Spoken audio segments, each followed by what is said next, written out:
Quero compartilhar com você uma palavra hoje, em duas partes, uma parte hoje, uma parte no domingo que vem, a invasão do reino do céu na cultura da terra. Aquilo que acontece nos céus precisa ser uma realidade e trazida por mensageiros dos céus. Nós somos os mensageiros dos céus nessa terra. Você é o embaixador da sua pátria futura, da sua pátria aonde você vai morar com o Senhor. Tem um hino da harpa que me faz lembrar disso, né?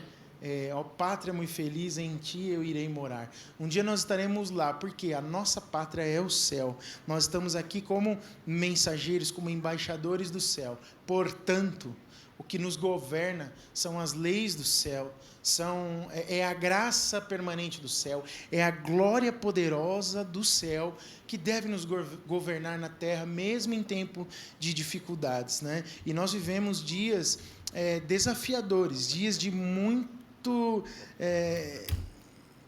muita argumentação, de muita frieza espiritual, de muito combate ao Evangelho, especialmente há um combate contra o Evangelho travestido de outra coisa que não seja o combate ou a discriminação religiosa, mas os valores têm sido subvertidos sob forma de liberdade de expressão, mas ferem diretamente princípios do Evangelho, bíblicos, e a gente precisa enxergar a nossa posição na sociedade, na terra, onde a gente está vivendo, para que nós possamos viver de acordo com o Evangelho. Nós não somos políticos, nós somos de Jesus. Nós não somos nem de esquerda nem de direita, nós somos do Senhor, aleluia, dos céus e da terra. Portanto, o que nos dirige não é a palavra de homens, mas é o Evangelho de Deus, a saber, Cristo Jesus e o seu poder operando em nós. Amém, irmãos? Essa deve ser a atitude da igreja na terra, porque se nós trouxermos uma pauta, uma agenda política para dentro da igreja, nós vamos começar a criar problemas entre nós. Nós vamos gerar divisão entre nós. Por quê? Porque a agenda política nunca fez parte da agenda de Jesus Cristo. Ele nunca pregou essa divisão política, ele nunca, e ele era aclamado como um que faria uma revolução para libertar o povo do Império Romano, mas ele disse: eu não vim para isso. Aleluia, eu vim para salvar o perdido, eu vim para libertar os cativos, eu vim para dar vista aos cegos, eu vim para curar os enfermos, eu vim para manifestar a glória do Pai e dar a honra toda a Ele. E eu quero meditar com você em Atos capítulo 17, hoje dos versos 1 ao verso 15, que conta a história do apóstolo Paulo, dos seus amigos missionários, do plano e do projeto de Deus para eles e como eles enfrentaram as circunstâncias dos lugares onde passavam para a pregação do Evangelho, como eles se comportaram, qual foi o resultado, qual foi a eficácia da sua pregação e da sua vida naqueles dias. Depois de plantar a igreja em Filipos, e que deu origem à carta aos Filipenses, Filipos, uma colônia romana, Paulo ele regou o chão daquela cidade com seu próprio sangue. Você vê nessa carta que ele foi açoitado e sofreu muito. Paulo e seus companheiros, eles continuaram então a partir daí uma jornada importante para Tessalônica e Bereia. Diga comigo, Tessalônica e Bereia. E isso nós vamos ver aqui no capítulo 17 de Atos. Eu listei todos os versículos para você ler junto comigo. O verso 1 está aí projetado. O verso 1, leia comigo aí. Tendo passado por Anfípolis e Apolônia, chegaram a... O apóstolo Paulo ele entrou na Europa por uma orientação clara do Espírito Santo de Deus. Ele queria ir para a Ásia, mas o Espírito Santo de Deus o conduziu para a Europa.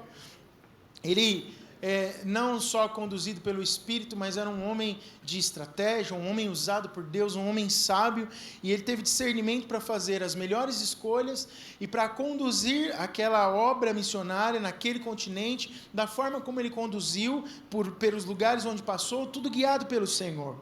Então, viajando pela grande via expressa chamada Egnátia, que era como se fosse uma uma autoestrada, uma estrada grande que cortava aquele mundo conhecido, né?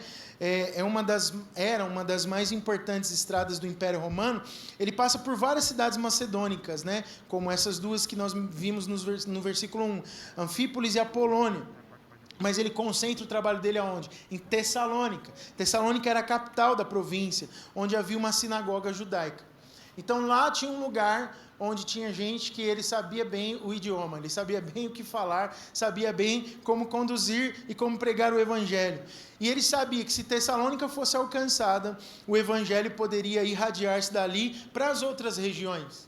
Ele tinha ciência daquilo, então foi estratégico estar em Tessalônica. Paulo, então, ele costumava ministrar nas cidades maiores, transformando esses lugares em centros de evangelismo, onde o evangelho se propagava por causa da cultura local, por causa da influência da cidade, por causa do comércio que passava tudo por ali, era um lugar movimentado.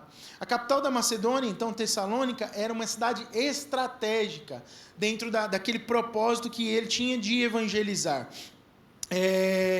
Era um centro comercial comparado até a Corinto. Se encontravam ali os mais importantes portos de distribuição para os outros lugares, e a cidade ela dominava todo o comércio do mar Egeu, mas também via terrestre por causa dessa via Egnátia. No verso 2, nós vemos que Paulo usa uma ponte importante para a pregação do Evangelho. Leia comigo aí o verso 2 de Atos 17. Segundo o seu costume, Paulo foi à sinagoga e, por 3 sábados, discutiu com eles com base nas Escrituras. Essa é a versão NVI, uma outra versão diz que ele arrazoou com eles a respeito da Escritura. Paulo, então, ele escolhe Tessalônica, não só pela localização geográfica e os motivos que eu falei, pela sua importância política e econômica, mas também por causa da conexão religiosa. Ele sabia para quem podia falar, sabia a linguagem, sabia o que falar e onde falar. Naquele centro de cultura greco-romana, havia uma sinagoga de judeus. E Paulo, judeu, e também romano, homem culto, homem estudado, entendido na lei, entendido na palavra, tinha propriedade para falar ali. E a mesma ponte de contato que era uma sinagoga judaica, ele encontra em Bereia. Nós vamos ver já no verso 10. Ele chegou primeiro em Tessalônica e depois precisou ir para Bereia. E lá a gente vê isso. Se você olhar para Lucas 4,16, você vê que Jesus também fez isso. Jesus ia nas sinagogas para pregar o evangelho. Paulo, então, ele passa 3 semanas, são 21 dias, pregando o evangelho nas sinagogas. Na sua estratégia, ele usa o lugar certo, o tempo certo, o meio certo, que era as Escrituras. Usou uma mensagem certa. Ele usou a mensagem de Cristo. E a mensagem de Cristo que Paulo pregava era algo novo para aquele tempo, mas é algo necessário para este tempo também. Qual era a pregação que Paulo fazia? Era a vida, a morte e ressurreição de Jesus. Ele pregava de maneira pura e simples o evangelho, que era a vida, a morte e a ressurreição do Senhor, porque ele queria atingir as pessoas certas. Ele ia nos judeus, mas ele também pregava aos gentios piedosos, aos religiosos que existiam ali, e ele não tinha nenhum problema de conversar com todos. Nós hoje, na nossa forma de viver a vida em sociedade, precisamos entender os tempos, os momentos, as horas, os locais e o nosso público. E quando eu digo nosso público, eu não estou dizendo que as pessoas são nossas ou vão estar dando atenção para nós por causa de um status ou uma posição nossa. Não, é porque há um público, há uma necessidade, existem pessoas. Eu creio nisso que eu estou falando para você. Eu creio que existem pessoas hoje que precisam ser salvas antes da volta de Jesus Cristo. Alguém crê comigo? Você crê que tem gente ainda no mundo que precisa de salvação e que por alguma circunstância ainda não encontrou salvação? E o Senhor me dá uma oportunidade para falar do amor dele no meu trabalho, na escola onde eu estudo, no mercado onde eu vou, na vizinhança onde eu moro, no trânsito onde eu estou. Eu preciso usar tudo que Deus coloca à minha disposição, nos ambientes onde vivo, para que o Evangelho seja pregado, falado, e as pessoas possam chegar à salvação por meio da graça em Cristo Jesus. Os melhores métodos e a melhor mensagem elas estão à nossa disposição. Eu e você temos a melhor mensagem. A mensagem do Evangelho é a melhor mensagem, é uma boa nova de salvação, contida nas Escrituras, no Novo Testamento, e nós, de posse disso, não podemos nos envergonhar. Ontem eu compartilhava com os irmãos a respeito de uma igreja que age em 3 dimensões, né? Que eu falo muito disso aqui para vocês, isso é parte da nossa cultura como igreja. Vimos e temos visto isso no curso de cultura da igreja. Somos uma igreja apostólica, profética e pastoral. Somos uma igreja que honra e entende os dons de governo, também como os mestres e os evangelistas. E aí, ontem, compartilhando com os irmãos lá em Indaiatuba, né, eu fiz uma pergunta para eles assim: quem se vê aqui evangelista? Qual é a sua inclinação para o evangelismo? Como é que você enxerga? Tem alguma coisa desse dom de governo na sua vida? Deus tem te dado oportunidades, e foi muito rico compartilhar aquilo com os irmãos. Todos nós inseridos em sociedade, a não ser que você fosse alguém recluso num monte, excluído de tudo, mas todos nós, todos os dias, temos a possibilidade de pregar o Evangelho do Senhor, às vezes até sem palavras, mostrando Jesus com a nossa forma de viver. E o Senhor quer nos usar dessa forma nesse tempo, trazendo a cultura do céu para a terra. Qual era a essência dessa pregação? Veja comigo o verso 3 de Atos 17. Vamos ler juntos? Explicando e ressuscitar dentre os mortos. E dizia: este Jesus que lhes proclamam é o Cristo. Primeiro, Paulo ele varia os métodos. Depois, ele não muda a mensagem. Ele fala de uma pregação cristocêntrica, puramente cristocêntrica. Ele prega o evangelho bíblico racional. Matthew Henry, que é um comentarista bíblico, ele diz que Paulo não usa expedientes místicos para expor as Escrituras. Ele apela para a mente dos seus ouvintes, para que eles compreendam aquilo que ele estava falando. Então é algo intencionalmente falado para compreensão. Nós não estamos aqui para alguém ter um arrepio, sentir um negócio diferente e amanhã não saber o que faz com isso. Não, nós temos racionalidade de entendimento. A nossa alma não é feita só de sentimentos.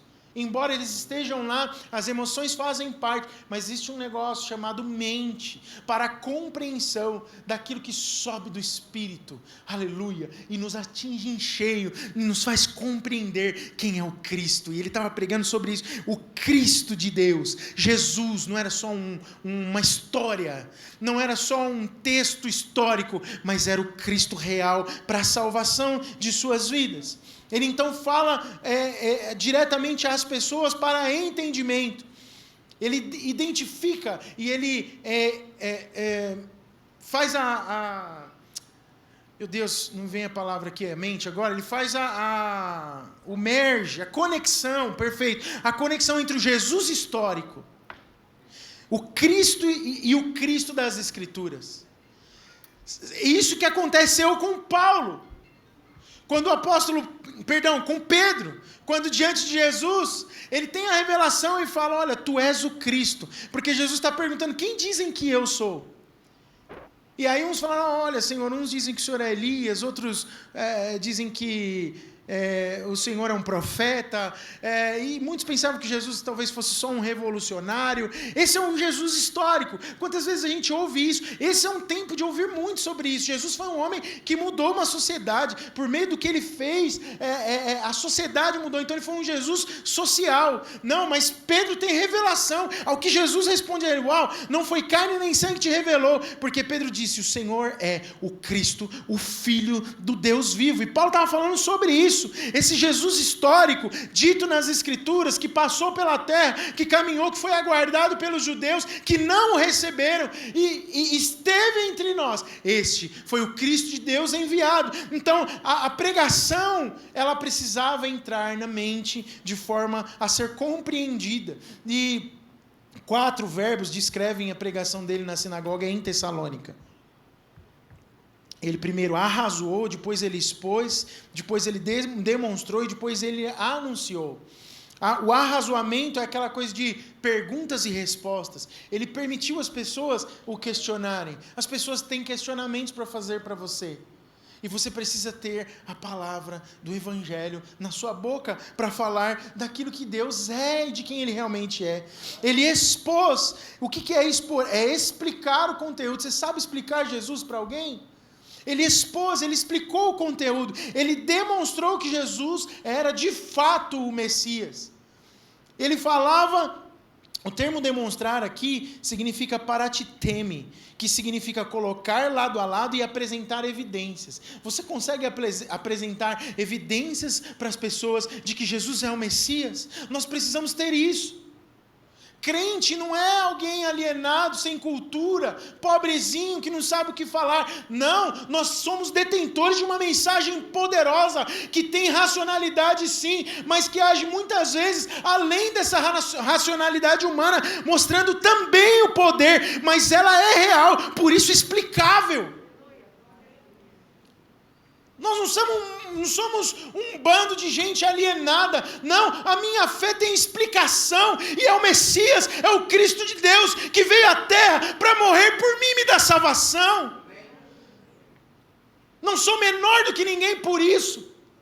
Muito pelo contrário. Sou herdeiro de Deus em Cristo Jesus. E um dia estarei na eternidade com Ele, celebrando a minha vitória. A saber, a vitória do Cordeiro em mim e por mim. Isso que nós somos, precisamos saber expor essas verdades. E ele anuncia a morte e a ressurreição com propriedade. Conteúdo da história de Jesus de Nazaré, o nascimento, a vida, o ministério, morte e ressurreição, a exaltação, a dádiva do Espírito Santo, o seu reino presente, aleluia, e a sua volta no porvir, com um reino estabelecido, do Cristo, o Filho de Deus. É isso que ele proclama e que ele prega na sinagoga. Essa é a pregação de Paulo e ele começa a ser ouvido por muitos, não só judeus. Qual que é o impacto dessa pregação? Veja comigo o verso 4, leia aí junto. Vamos lá? Persuadidos, e se uniram a Paulo e Silas, bem como muitos gregos tementes a Deus, e não poucas mulheres de alta posição. Interessante esse último termo, né? Não poucas mulheres de alta posição. Não é o único versículo nesse texto que a Bíblia fala sobre isso. O Senhor ia salvando não só os judeus, mas os judeus foram poucos, mas muitos gregos piedosos, ou seja, homens religiosos que estavam ali, porque estavam à busca de alguma coisa, mas algumas mulheres de alta posição. Eu fiquei perguntando para mim mesmo, onde estavam os maridos dessas mulheres? Talvez muito ocupados numa megalópole da época, como Tessalônica. E eu comecei a me perguntar, Senhor, aonde estão talvez essas mulheres que têm tudo, recursos financeiros, podem comprar as melhores bolsas e os melhores vestidos, mas que precisam de uma mensagem pura do Evangelho para serem impactadas e levarem salvação para dentro dos seus lares. Talvez existam mulheres que Deus vai colocar diante de nós. Nós estamos numa megalópole. E Deus tem colocado alguns de nós em lugares estratégicos. Não sei se isso faz algum sentido para você, mas Deus vai te colocar, aleluia, em lugares estratégicos de posição, para que você possa pregar o Evangelho para quem você não pensou que pudesse pregar.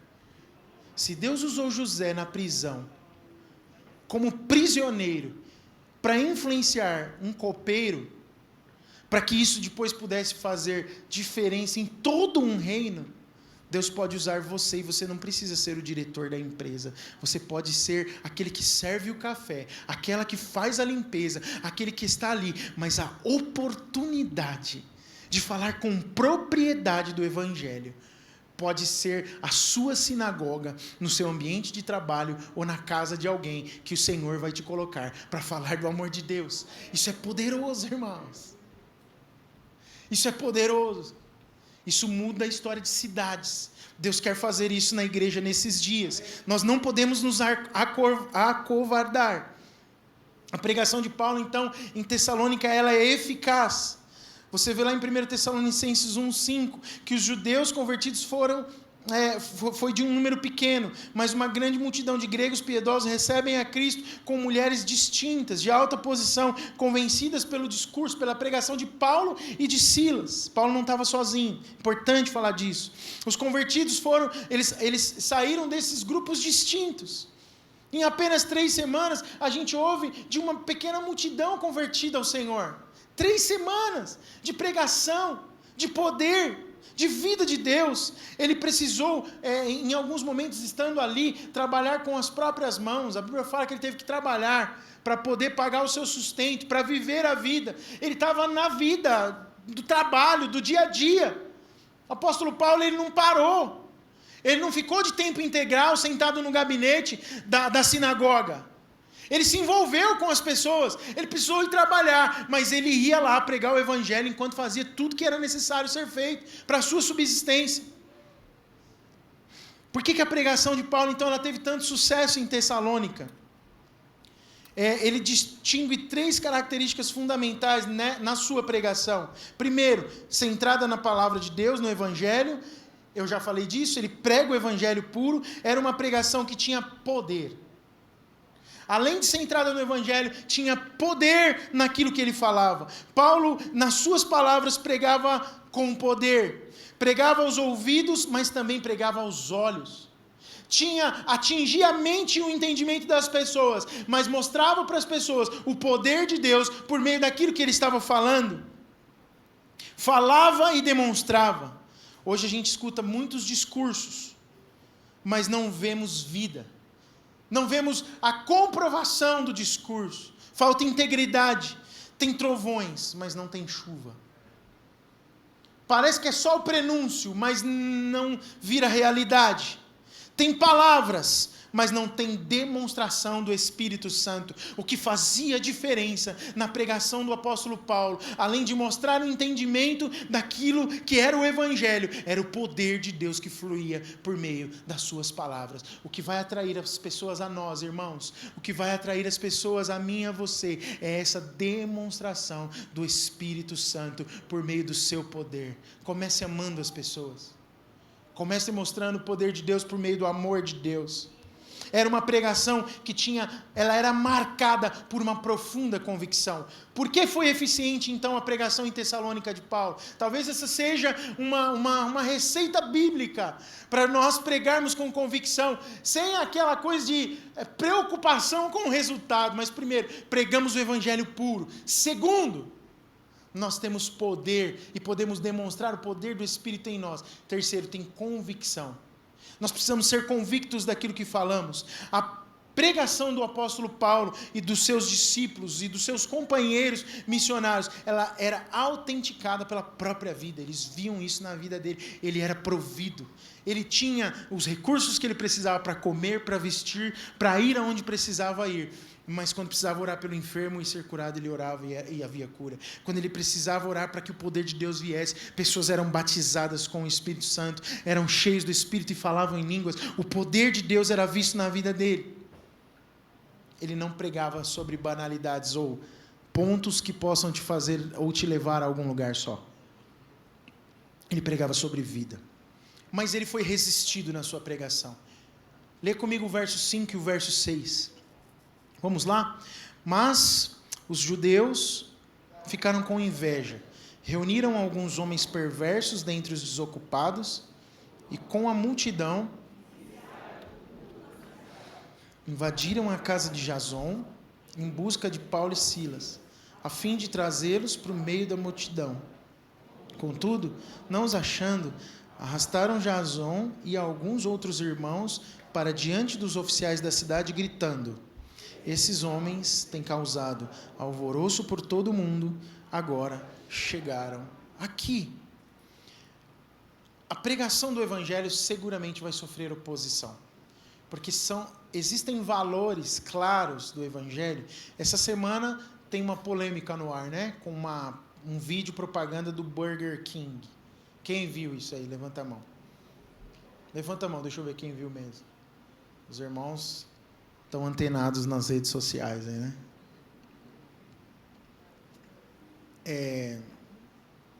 Eu acho que aonde você está, você precisa ser posicionado sobre isso. Sobre a violência que muitas vezes as ideologias, sejam elas de que linha for, querem impor sobre a mente, principalmente de crianças.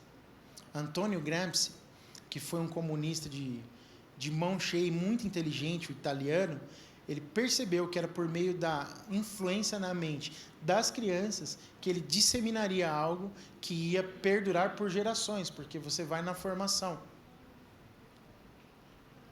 E falar sobre o que o Evangelho pensa, quais são os valores e os princípios da palavra de Deus sobre esse tema, por exemplo, desse vídeo do Burger King, vai gerar, sem dúvida nenhuma, muita oposição à sua vida.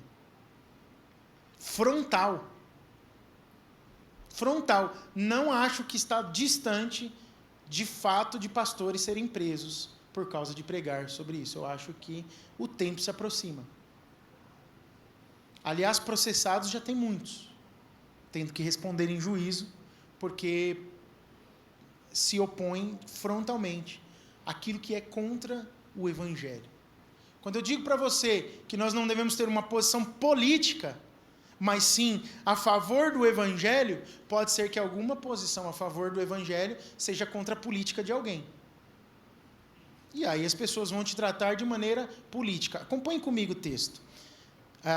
Uma reflexão sobre esse texto. Os judeus invejosos usaram um dos métodos mais baixos para excluir e para expulsar Paulo e Silas e os seus companheiros da cidade. Eles pegaram os desocupados e eles queriam perturbar, de fato, o trabalho de evangelismo que estava sendo feito ali. Subornaram homens sem caráter, malandros, para perturbar o quê? A ordem social. É isso que está escrito aqui na Bíblia. E foram perturbar e promover turbulência entre o povo. Mas qual que é o governo que gosta de perturbação? É ruim para ele. Mas os religiosos começaram a transformar aquilo numa questão política, com vistas à prisão de Paulo e dos seus cooperadores. Paulo e seus companheiros, então, foram acusados de transtorno. Mas, na verdade, eles não estavam trazendo transtorno para o mundo. Eles estavam transformando o mundo por meio da pregação do Evangelho. E é isso que é a interpretação errada do mundo a respeito de quando pregamos o Evangelho real. Olha, esses caras estão transtornando aqui. Você não está sendo politicamente correto. Você não está falando aquilo que todo mundo quer ouvir. À medida que a gente avança na nossa leitura do livro de Atos, a gente observa que algumas acusações contra os cristãos foram paulatinamente se tornando cada vez mais graves. Primeiro começou com um debate entre os judeus, depois lá em Filipos, donos de escravas, de uma escrava que foi curada pelos missionários, eles foram acusados de ensinar costumes que não eram comuns a eles romanos e que não era permitido acatar e nem praticar. Olha, então começou com uma questão ali com os judeus, depois passou para os costumes. Agora eles estão falando de costumes que não são nossos e começaram a ser atacados nisso. E agora em Tessalônica eles são acusados de algo mais grave, de serem desleais ao imperador. E desrespeitar o imperador naquele momento era um grande problema. Qual foi a acusação? Estão proclamando um outro rei. Justo Gonzalez, um comentarista, ele escreve o seguinte: ele afirma que o reino de César não é o reino de Deus. Onde Deus é rei, não tem outro governante absoluto. Preste atenção nisso. Onde Deus reina, não tem outro governante absoluto. Por isso, toda afirmação absoluta, ela é abalada. Nenhum absolutismo nacionalista, absolutismo ideológico, quer de direita, quer de esquerda, militar, nenhum absolutismo eclesiástico são compatíveis com a fé cristã. Se você não está familiarizado com a palavra absolutismo, eu fui até no dicionário para ler a definição. O que é absolutismo? Do dicionário: sistema político de governo em que os dirigentes assumem poderes sem limitações ou restrições. Não importa qual o viés, mas ele assume o poder absoluto. Qualquer coisa que reme para isso, não importa qual o viés, vai ser confrontado com o Evangelho.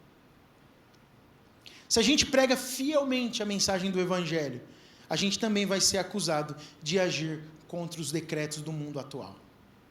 É inevitável. Na verdade, a pregação plena do Evangelho, ela vai sempre subverter uma ordem existente. Sempre vai haver oposição. Horas na história, ela foi muito forte e muito clara. Em outros momentos, mais tímida e mais recatada. Mas os tempos, à medida em que eles avançam, a gente vai perceber que as coisas vão piorar. Nós precisamos estar firmes no Evangelho e não retroceder por nada. Versos 7 e 9, continuando no texto. Leia junto comigo. E Jason os recebeu...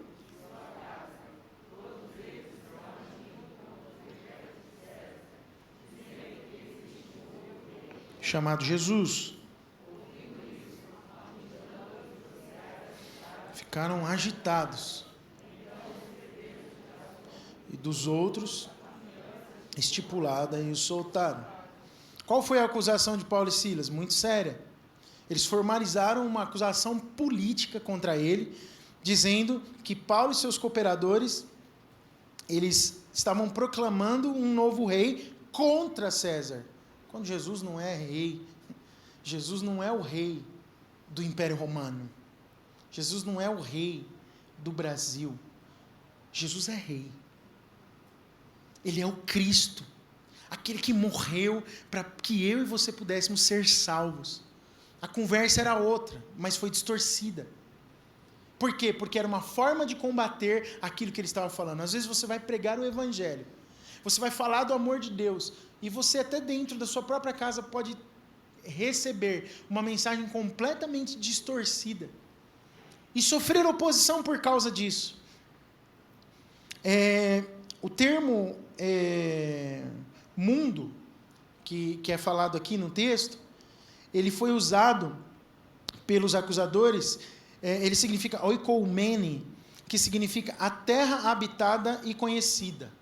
Qual foi a acusação? Olha, no nosso mundo, no Império Romano, onde a gente conhece, aquela via principal, lugar de comércio, lugar de muita movimentação, esses caras estão trazendo perturbação e estão querendo depor, tirar o império das mãos de César, proclamando um novo rei. Que conversa mais doida, não tinha nada a ver com o que Paulo e Silas e seus cooperadores estavam pregando. Então, os judeus formalizam, e olha que coisa mais doida essa, é uma formalização de religiosos fazendo uma acusação política. John Stott diz que é difícil enxergar o perigo ao qual eles estavam expostos, pois uma simples sugestão de traição contra os imperadores muitas vezes era fatal e condenava os acusados à morte instantaneamente. Ninguém podia se levantar contra o absolutismo do imperador. Ele era senhor das ações. Os juramentos de lealdade a César podiam ser considerados as exigências dos seus decretos, e estes seriam impostos por todos os magistrados locais. Todos os juízes dariam causa ganha a César. Assim, a acusação que foi feita a Paulo e aos seus cooperadores, Paulo, Silas, foi muito incendiária. Botou todo mundo no pavor, ao ponto de Paulo e Silas terem ido se esconder na casa de Jason, e quando chegaram lá não encontraram mais ele. A Bíblia não é muito clara sobre isso, mas eles devem ter saído pela porta dos fundos, porque senão eles seriam mortos mesmo. Mas Deus guardou a vida deles e tira Jason, que era um cooperador, alguém que já recebeu a palavra e que já tinha recebido o Evangelho, e ele paga uma fiança. Sobre aquilo. John Stott faz um comentário sobre isso também. Ele diz, olha, a ação dos magistrados cobrando fiança de Jason provavelmente não se restringe à simples cobrança de uma fiança. A expressão de Lucas aqui se refere ao oferecimento e à concessão de garantia em processos civis e criminais. Olha que interessante. Além de para com isso e some daqui, tinham garantias empenhadas naquilo. E eles obtiveram de Jason e dos outros a promessa de que Paulo e Silas sairiam da cidade e não retornariam, ameaçando-os com castigos severos se esse acordo fosse quebrado. Então era um acordo para sumam daqui e não falem mais desse rei que vocês estão proclamando. Eu não estou dizendo que isso está acontecendo no nosso tempo. Esses dias eu vi até uma postagem de um missionário em lugares perseguidos dizendo: a igreja brasileira não é perseguida. E é verdade. Nós não somos perseguidos. Nós temos liberdade de culto, nós pregamos o evangelho com liberdade. Mas tudo caminha para que no mundo esse caos seja estabelecido novamente. Quais são os valores e os princípios pelos quais você milita? Eles são sociais e políticos ou eles são o evangelho? O centro daquilo que eu quero compartilhar com você hoje está nessa pergunta. O que você defende? Eu lembro de ouvir pregações antigas, de ouvir pregadores antigos pregando, falando: a gente defende muitas vezes mais com força e vontade o nosso time de futebol do que Jesus. Eu lembro que na minha adolescência ouvir isso era uma punhalada. Eu ficava pensando: meu Deus do céu, quanto que eu estou defendendo mais o meu time de futebol, que eu não vou revelar qual é, em relação a Cristo, o Evangelho.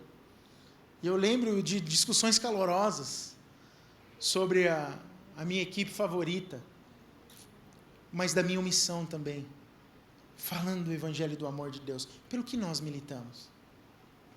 Uma coisa não anula a outra. Não tem problema nenhum você ter suas preferências e fazer as suas escolhas, não tem nenhum problema. Mas no que o Evangelho se encaixa na sua vida? No que os princípios de Jesus se encaixam? Ele é prioridade? Se precisar nunca mais falar de futebol, ou da sua preferência política, ou da sua roupa, abrir mão de alguma coisa por causa do Evangelho, você tem disposição para isso? Se tiver que sair da cidade onde está, como Paulo precisou fazer, por causa do Evangelho, qual é a sua disposição? Deixar os seus bens, deixar suas coisas, fazer algo que seja completamente radical pelo Evangelho. Você tem disposição? Os versos 10 e 12. Leia comigo aí. Logo que anoiteceu, os irmãos enviaram Paulo e Silas para Bereia. Chegando ali, eles foram à sinagoga judaica. Os bereanos eram mais nobres do que os tessalonicenses, pois receberam, examinando todos os dias as Escrituras, para ver se tudo era assim mesmo. E creram muito dentre os judeus, bem como dentre os gregos, e um bom número de mulheres de elevada posição, e não poucos homens. Ó que bênção! Dá para perceber que aqui o evangelismo ampliou. As mulheres de elevada posição parece que já trouxeram alguns dos seus homens. Muitas mulheres de elevada posição, e não poucos homens em Bereia. Mas a Bíblia chama o povo bereano de um povo mais nobre. Por quê? Porque tinham mais dinheiro? Não, porque eles examinavam as Escrituras todos os dias e com mais diligência. Os missionários, o apóstolo Paulo, Silas, os outros que os acompanhavam, que estavam em Bereia, que estavam em Tessalônica, foram para uma viagem de aproximadamente 72 quilômetros, e parecia que era a perda de uma batalha. Parecia que eles tinham perdido a batalha em Tessalônica. E tiveram que recuar e fazer algo que não estava no planejamento. Paulo primeiro não planejou ir para a Europa, ele queria ir para a Ásia. Mas Deus leva ele para a Europa. E depois, ele estando em Tessalônica, um lugar importante, e na visão dele estratégica central para a distribuição do Evangelho, ele é obrigado a sair dali e ir para Bereia, 72 quilômetros de distância. Era uma cidade distante das principais passagens. Não estava mais no centro principal. Afastado das principais rotas e das viagens comerciais do Império Romano. Era o lugar para se manter escondido e longe dos inimigos. Howard Marshall escreveu o seguinte: ele sugere que Paulo não foi mais distante porque esperava retornar dentro em breve para Tessalônica. Mas tem um versículo lá em 1 Tessalonicenses 2,18, não está aí, mas eu quero só mencionar, ele diz o seguinte: Satanás me barrou no caminho para voltar a Tessalônica. Então, os comentaristas entendem que essa ação de Satanás, Paulo estava se referindo a essa proibição por causa do acordo feito com Jason, pago pela fiança, para que ele não voltasse. Ele queria estar ali, mas a circunstância o colocou em outro lugar. Irmãos, existem circunstâncias de Deus e não suas, assim como eu preguei semana passada. Os atrasos de Deus às vezes podem parecer absurdos para mim e para você. As circunstâncias da vida às vezes podem parecer completamente nada a ver com o que devia estar acontecendo. Você pode se questionar e querer voltar aonde talvez você acha que deveria estar. Mas Deus conduz o seu povo como quer, por meio das circunstâncias que Ele mesmo permite, para que o propósito dele seja alcançado e não a minha e a sua vontade. O Senhor queria alcançar os bereanos.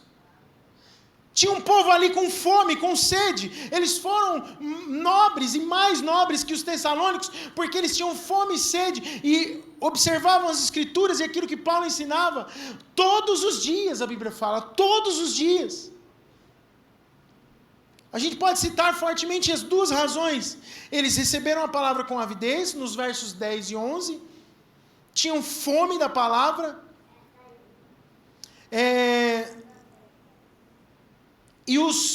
E eles receberam a palavra com um questionamento crítico. Isso era interessante.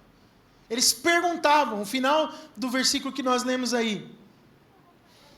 Eles examinavam as Escrituras para saber se tudo era assim mesmo. Senso crítico, observação, atingiu o entendimento deles. E aquilo que era o poder de Deus lhes era revelado na sua mente, e eles cresciam como igreja naquela cidade. O verbo anacrino, usado para examinar nesse texto aqui, ele foi empregado pelo próprio apóstolo Paulo e usado nas investigações judiciais. Por exemplo, quando Herodes interrogou Jesus, isso antes nos evangelhos, empregado por Lucas, no Sinédrio, Pedro e João, é o mesmo termo, então é um examinamento. Félix e Paulo, eles são examinados, eles paravam para ler a Bíblia, o povo gostava de Bíblia, o dom de mestre fluía naquela igreja, tinha revelação das Escrituras, por isso tinha nobreza no meio deles. A receptividade então fervorosa da palavra de Deus fez a igreja crescer. Um exame meticuloso daquilo que eles recebiam fez com que eles recebessem um crescimento explosivo na igreja de Bereia. Tanto em Tessalônica quanto em Bereia a gente percebe essa receptividade, especialmente de muitas mulheres de posição alta. Deus estava entrando na cidade. Você quer influenciar uma casa, você influencia uma mulher. Se você consegue influenciar uma mulher, uma esposa, esses dias lendo Samuel, 1 e 2 Samuel como um todo, e Reis também, você percebe como as mulheres influenciavam a vida dos reis. É impressionante como o filho de Davi, Salomão, foi influenciado por mulheres. Deus fala o que para Salomão, irmãos? Primeira oração de Salomão foi qual? Senhor, me dá sabedoria. Deus fala, eu vou te dar tudo, porque você não me pediu posição alta e nem riqueza. Mas por que não pediu? Você pediu sabedoria para o governo, eu vou te dar riqueza e eu vou te dar posição. Não vai ser conhecido outro homem tão sábio como você. Mas Deus disse, não se envolva com as mulheres moabitas, não se envolva com as mulheres de fora do povo de Deus, porque isso pode trazer desgraça para a sua vida. O que o cara fez? Exatamente isso. Ele teve 1.000, 700 e 300, eu sempre esqueço quem eram as concubinas e quem eram 700 concubinas e 300 esposas. Alianças de casamento, podemos dizer assim. Só que muitas delas não temiam um Deus verdadeiro. O que elas fizeram? Influenciaram ele para onde ele não deveria ir. E a história terminou mal para ele.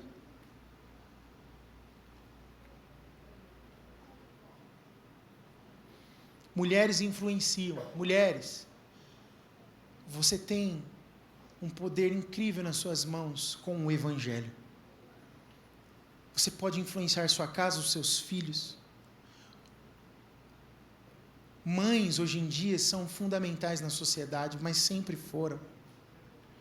E você pode usar o poder de Deus por meio do Evangelho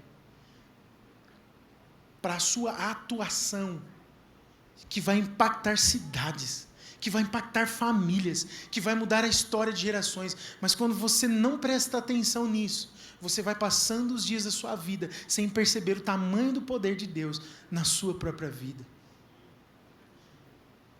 E você é roubada por Satanás. Glória a Deus, porque Deus fez coisas preciosas através da vida das mulheres. Em Tessalônica, então, Paulo precisou arrazoar, expor, demonstrar e anunciar. Mas em Bereia, os judeus receberam com avidez e examinaram diligentemente. Houve uma explosão de crescimento. E nos versos 13 e 15 a gente vê a continuação dessa história. Veja comigo aí, versos 13 e 15. Vamos ler juntos? Leia aí comigo, bem forte, por favor.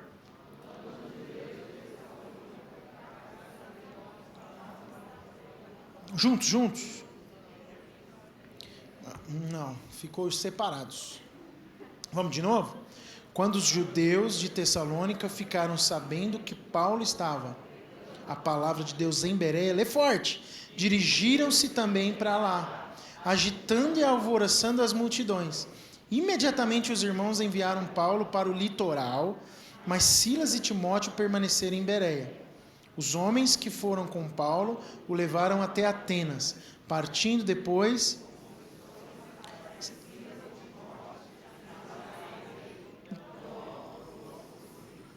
Glória a Deus. Olha o que acontece. Ele sai fugido de Tessalônica, chega em Bereia, o mover de Deus continua acontecendo e só cresce, mas quem vem atrás deles? Os mesmos judeus, usando dos mesmos artifícios, da mesma baixeza, e começam a perturbar. E Paulo percebe que a coisa vai ficar ruim mesmo, o que ele faz? Levam ele para um lugar, para o litoral, com o intuito de sair dali. Era uma inveja que tinha na vida desses judeus, e eles vão com o intuito de fazer a mesma destruição, ou suposta destruição. Isso já tinha acontecido na Psídia, em Icônico, com Psídia e Icônico, que foram a Antioquia, a Listra, para agitar o povo. Isso era uma estratégia comum. Fazer uma bagunça na cidade para atrapalhar o evangelismo. Paulo, então, interrompe aquilo que parecia ser muito promissor. Eu fico imaginando o coração dele. Agora que está dando tudo certo, as pessoas estão vindo, o evangelho está acontecendo, eu percebo o calor de Deus, eu vou ter que sair daqui de novo. Mas aí ele consegue deixar Silas e Timóteo lá e vai sozinho. É uma questão de prudência, uma questão de leitura do momento. E os irmãos que estavam ali, certamente Paulo ele não agia só. Tinha gente para aconselhar, gente para estar junto. Fala, Paulo, vai embora, é melhor você ir embora daqui, saia da cidade. E a Bíblia fala que os irmãos levaram ele para um lugar, para uma cidade, a cerca de 40 quilômetros de Bereia, que era próxima do litoral. Não tem um porto nessa cidade, até hoje não tem, mas seguramente os estudiosos creem nisso, que haviam lá barcos a velas. Paulo, a partir daí, e eu vou compartilhar isso com você semana que vem, ele pega um desses barcos e viaja 480 quilômetros no mar para chegar em Atenas. Paulo está sendo expulso, entre aspas, pelo Espírito de Deus, aonde Deus queria levá-lo das maneiras mais esdrúxulas possíveis. Por que alguém que ama a vontade de Deus precisa sofrer dessa forma? Essa talvez seja a pergunta. Você fala, mas Deus não é bom, pastor? Você não está o tempo todo falando que Deus é bom. Deus é tão bom, mas tão bom, que Ele não abandona Paulo em momento nenhum. Dá para ele o caminho, a estratégia. Mas ele era alguém que compreendeu plenamente por que estava na terra. Por que havia sido salvo? Qual era o propósito de Deus para a sua vida? E não importasse a circunstância, ele sabia ler a circunstância e perceber o caminho do Espírito de Deus. Irmãos, ele não foi com o mapa, com o planejamento pronto. Ele precisou decidir coisas novas no meio da jornada. Deus, às vezes, vai mexer com as nossas estruturas, mostrando que nem sempre a decisão anterior foi a melhor. E aí ele vai falar assim, olha, por esse tempo funcionou aqui, mas sai daqui porque agora já não é mais. Faz de outro jeito, age de outra forma. Nós precisamos, pelo Espírito, perceber aquilo que Deus está nos conduzindo. E eu quero concluir a palavra mostrando 3 coisas bem rápidas para você aqui. Primeiro, os planos de Deus, eles sempre devem prevalecer sobre a vontade humana. Sempre. Paulo queria ir para onde inicialmente? Para a Ásia. Deus manda ele para a Europa. Paulo queria estar no Oriente. Deus manda ele para o Ocidente.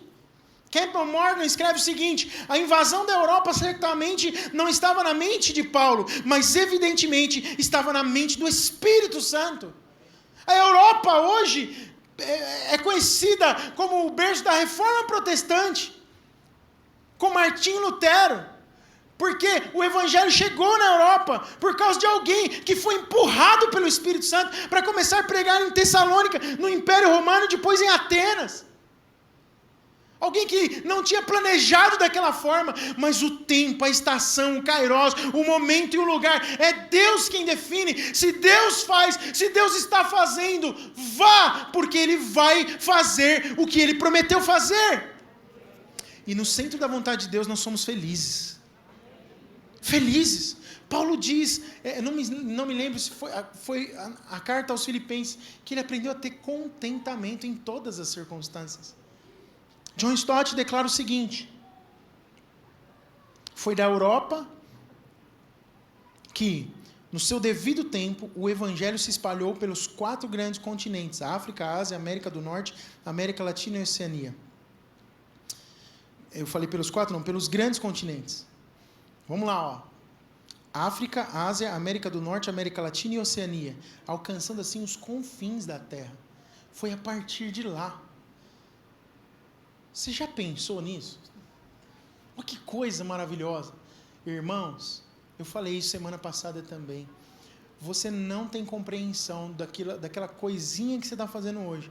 O quanto de impacto isso. Você não sabe o fim da história. Tem um monte de variável que eu e você não sabemos ainda. Tem um monte de coisa que só Deus sabe. E que lá na frente, Paulo não sabia que os confins da terra seriam alcançados por causa daqueles sofrimentos e daquelas dificuldades. Mas sem dúvida nenhuma, aleluia, sem dúvida nenhuma ele receberá o galardão por causa daquilo que ele cumpriu diante de Deus. Essa é a primeira coisa. Os planos de Deus estão acima dos planos e da vontade humana. A segunda, a perseguição humana não pode, em hipótese alguma, destruir a obra de Deus. Perseguições humanas não destroem a obra de Deus, pelo contrário. A evangelização da Europa aconteceu debaixo de grande perseguição. Paulo foi açoitado em Filipos, expulso da Tessalônica, enxotado de Bereia, chamado de tagarela lá em Atenas, taxado de impostor em Corinto. Isto mostra uma coisa muito importante para nós, que a vontade de Deus não é incompatível com o sofrimento. Faz parte. E por que sofremos? Porque Deus também está trabalhando em nós. Eu estou o tempo todo me questionando sobre algumas coisas às vezes, e eu sei que você também.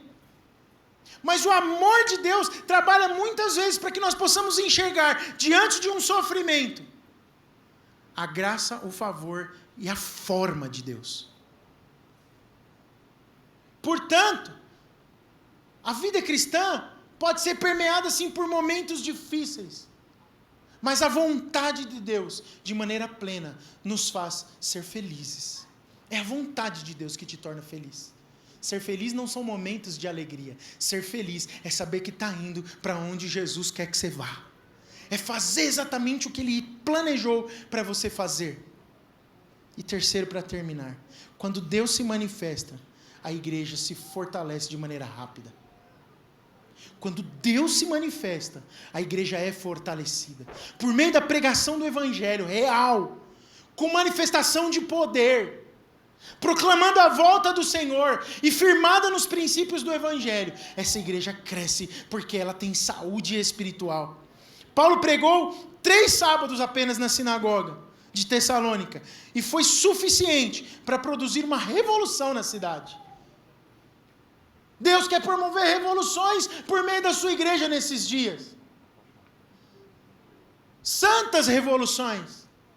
espirituais revoluções, não são revoluções sociais, são relações nos indivíduos, encontros pessoais com Deus, que vão apontar para o Cristo e nada mais. O Evangelho chegou em Tessalônica, mas não chegou somente em palavras. Leia comigo 1 Tessalonicenses 1, 5, a parte A do versículo diz aí, vamos lá? Porque o nosso Evangelho não chegou a vocês somente em palavra, mas também em poder, no Espírito Santo e em plena convicção. Esse foi o Evangelho pregado. Os gentios abandonaram seus ídolos e se converteram. Você vê isso em 1 Tessalonicenses 1,9. Tornaram-se crentes modelos para os demais, num curto espaço de tempo. Eles se tornam firmes na fé, sólidos no amor, robustos na esperança. Leia 1 Tessalonicenses 1,3 junto comigo. Lembramos continuamente, diante de nosso Deus e Pai, o que vocês têm demonstrado, o trabalho que resulta da fé, o esforço que é motivado pelo amor e a perseverança que é proveniente da esperança no nosso Senhor Jesus Cristo. Oh, que igreja é essa? O trabalho deles era resultante da fé. Eles tinham uma esperança num Salvador, uma esperança futura. Eles estavam mostrando uma perseverança que só se vê em quem teve uma experiência real com o Evangelho. E eu quero concluir com o texto de 1 Tessalonicenses 1, 8a. Mesmo sobre a ameaça de uma grande perseguição, aquela igreja plantada às pressas, debaixo de uma perseguição política, se torna uma agência missionária para todos os lugares vizinhos. Leia comigo aí. Porque partindo de vocês, propagou-se a mensagem do Senhor na Macedônia e Acaia. Não ficou restrita a Tessalônica. O Evangelho foi espalhado, porque alguém ouviu o Espírito e foi. Com as armas que tinha, qual é a sua arma? É o Evangelho e o poder de Deus. Fique de pé no seu lugar, eu quero orar junto com você.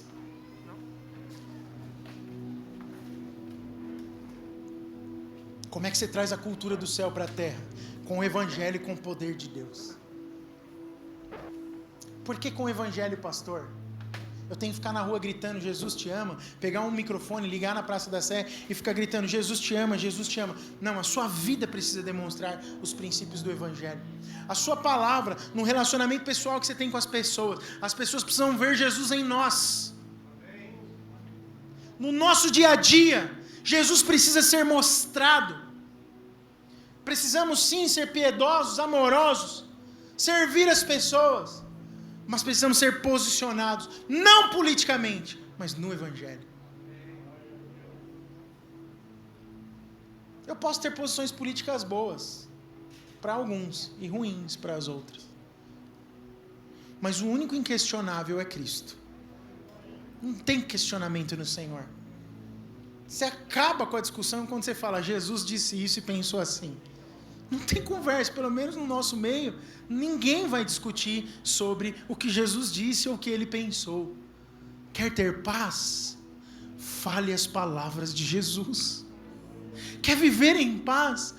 Guie sua vida pelos princípios de Jesus. As posições políticas refletem muito o nosso ego. Aquilo que a gente pensa, aquilo que a gente... Não importa muito o que a gente pensa. Importa aquilo que o Evangelho diz. E quando nós estamos com a nossa mente transformadas, aleluia, o transtorno dá lugar à paz. O desespero dá lugar à paz. O ambiente muda. Que nós sejamos essa igreja. Que nós venhamos a trazer a cultura do céu para a terra. Pelos princípios da palavra, do Evangelho. Feche os seus olhos. Por favor, por alguns instantes.